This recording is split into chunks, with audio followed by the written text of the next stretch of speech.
இன்றைக்கி mines theatre வீடியோவில் ஆச்சாங்குளம் பற்றி ஒரு பதிவு பார்த்தேன். ரொம்பவும் நெகிழ்வாக இருந்தது. டாக்டர் தங்கராஜ் எங்கள் சொந்தக்காரர். அவர் நிறையா அதை பற்றி விளக்கமாக பேசியிருக்கிறாரு. இந்த பதிவு பார்த்த உடனே எனக்கு 70 வருஷத்துக்கு முன்னாடி ஆச்சாங்குளத்தை நான் எப்படி பார்த்தேங்கிறது ஞாபகத்துக்கு வந்துடுச்சு. 1952 வாக்கில் நான் சூலூர் பள்ளிக்கூடத்தில் 6ஆம் கிளாஸ் படிச்சுருந்தேன். சூலூர் சந்தைக்கு குளத்தூர்லேருந்து எங்கள் பெரியம்மா வருவாங்க. எங்கள் அம்மாவோடைய மூத்த அக்கா, அவங்க குளத்தூர் சேர்ந்தவங்க.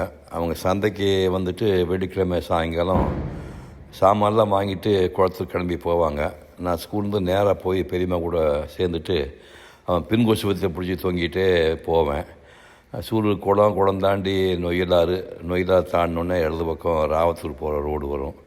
அதில் கொஞ்சம் தூரம் போனோடனே ஒத்தடி பாதை. நம்ம ஊர் பக்கம் சிறுகால் தடம்னு சொல்லுவாங்க.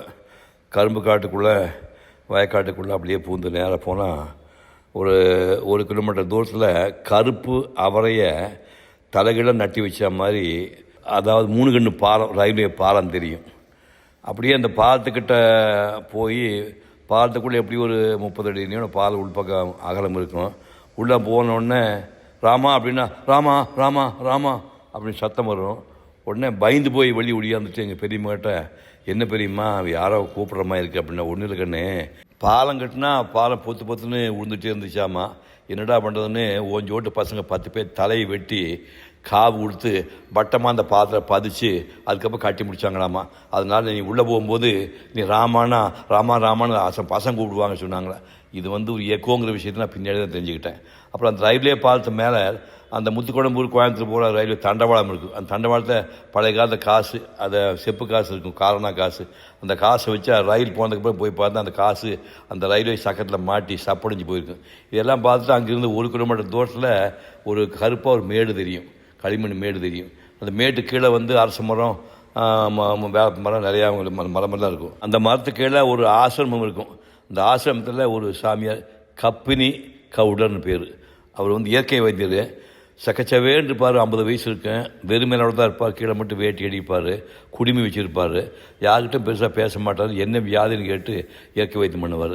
அந்த கப்பனி கவுடருடைய ஆசிரமம் தாண்டி மேலே ஏறினோடனே கண்ணுக்கத்தை தூரம் வரைக்கும் ஆச்சாங்குளம் தெரியும். அது மழை காலத்தில் தண்ணி நிறையா இருக்கும். மழை காலம் முடிஞ்சு வெய்ய காலம் வேச காலம் மே மாதம் வந்ததுன்னா சுத்தமாக தண்ணி வற்றி போய் பூரா வெள்ளரி செடி, திரும்புகிற பக்கமெல்லாம் வெள்ளரிக்க காடு. அதாவது சின்ன சின்ன பிஞ்சுகள் இருக்கும். அப்போ பரிசு வெள்ளி பழம் பழுத்துடும்.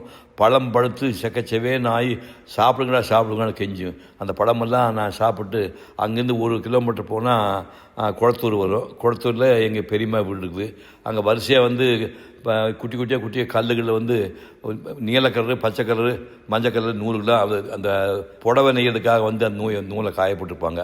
அங்கே பெரியம்மா வீட்டு பக்கத்தில் சைடில் சங்கஞ்செடி இருக்குது. சங்கஞ்செடின்னு ஒரு கரும் பச்சை நேரம் இருக்கும். இலையை உடச்சி குறுக்கா மடிச்சுன்னா அது ஒரு பாலில் அப்படியே ரெயின்போ வானவில் கலர் ஒன்று வரும். இதெல்லாம் நான் பார்த்தது. இந்த ஆச்சாங்குளம்னு நீங்கள் இந்த பதிவு பார்த்தோன்னே எனக்கு இதெல்லாம் ஞாபகத்துக்கு வந்துச்சு. இந்த குரல் எங்கேயோ கேட்டமா இருக்குல்ல, வேறு யாரும் இல்லை, உங்கள் ஊருக்காரர் தான், நடிகர் சிவகுமார்.